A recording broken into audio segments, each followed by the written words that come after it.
Merry Christmas Eve, everybody, and welcome to the Talking Book. No, sweetie pie, books don't talk, but I'm going to use my voice and bring this book to life. It's called Grumpy Monkey. Oh No, Christmas by Suzanne Long and illustrated by Max Lang. Do you remember the Grumpy Monkey from some of our other stories?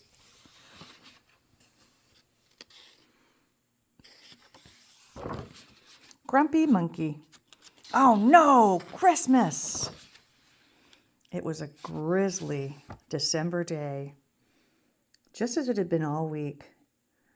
Jim Pansy wasn't in the mood to celebrate. "Can't it be nice for one stinking day?" Jim sighed and set out into the wet in search of breakfast. But when he finally found a banana, it was green. "Ah, figures," said Jim as he tossed the banana aside. Are you going to eat this?" asked his neighbor Norman. "No," said Jim. "It's not ripe."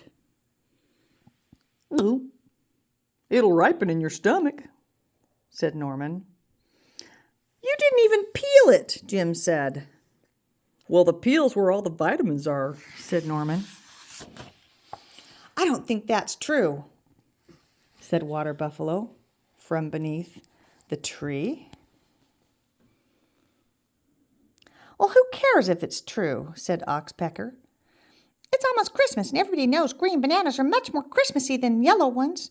Besides, green is a Christmas color. I'm so excited for Christmas, so excited! The weather stinks. The bananas stink. What there to celebrate when everything stinks?" stomped Jim. "Nothing to celebrate." Oxpecker couldn't believe it. "But it's such a magical time of year. There are presents, visiting relatives, and decorations." "Oh, no, not decorations," said Water Buffalo.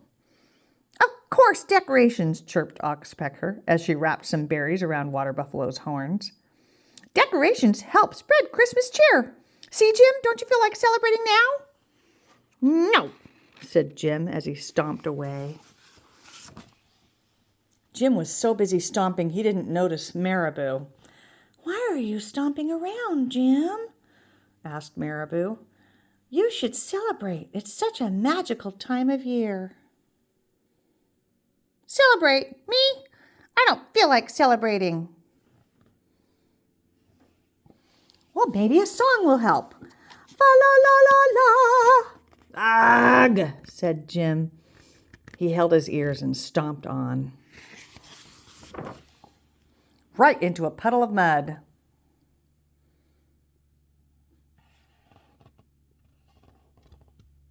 I love the frogs. Aren't they so cute?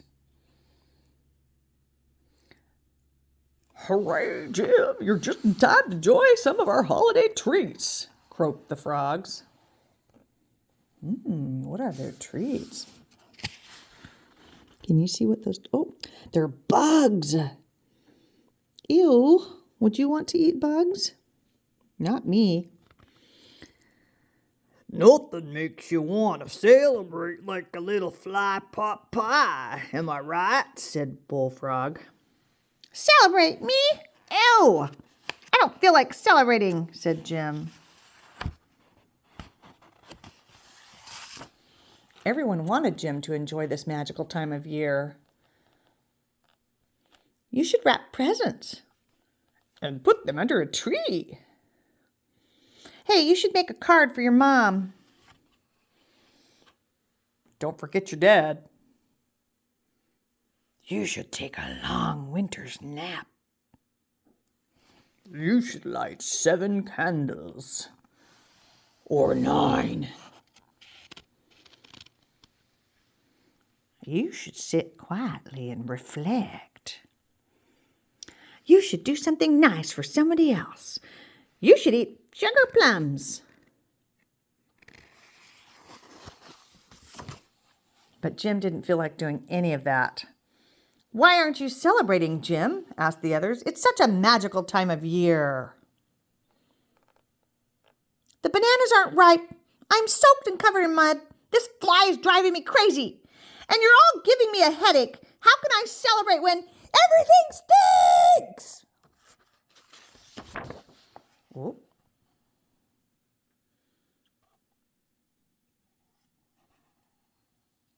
And he stormed off.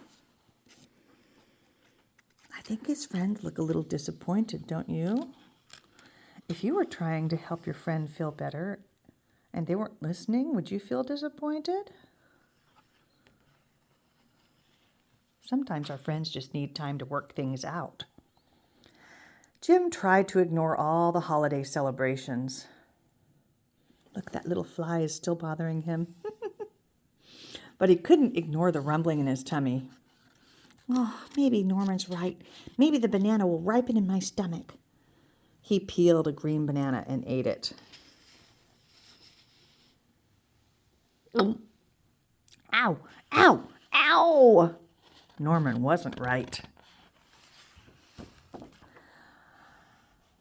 Norman wasn't right about what? Asked Norman. About bananas, said Jim. Now my stomach hurts and I still have a headache. And I'm muddy. I'm wet. And come to think of it, I'm cold too.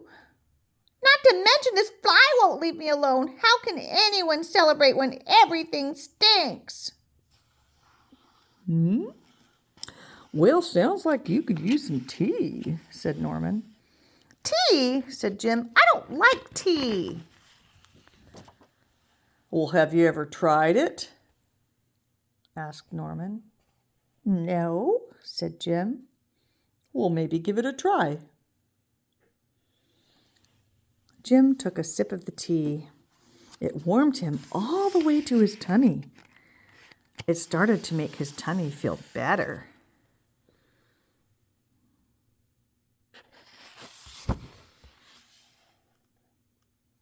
It's made with mint leaves that grow right here. Pretty nice, huh? Said Norman. Oh, I never noticed the mint leaves, said Jim.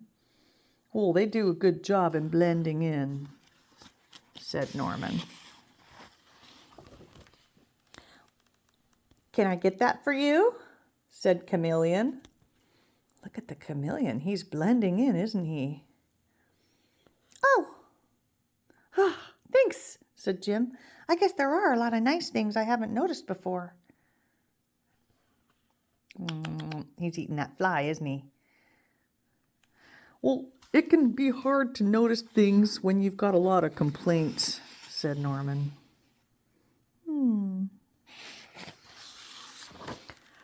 Jim looked around and he noticed how pretty the raindrops looked on the leaves and that the holiday tree made a pretty good umbrella and that he was surrounded by loved ones.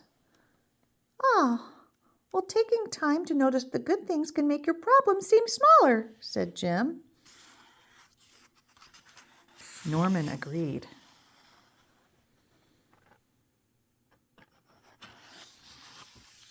And that was a reason to celebrate. I hope you enjoyed this version of Grumpy Monkey. I like the way Jim learns lessons. He didn't stay grumpy for too long, did he? And now he's celebrating with his friends. What are you going to celebrate today with your friends? Do you celebrate Christmas or some other holiday? Maybe it's Hanukkah. Maybe it's Kwanzaa. There are many different holidays. Regardless of what you celebrate, I hope you have a wonderful time. And come back and join me again for another episode of The Talking Book soon. Merry Christmas.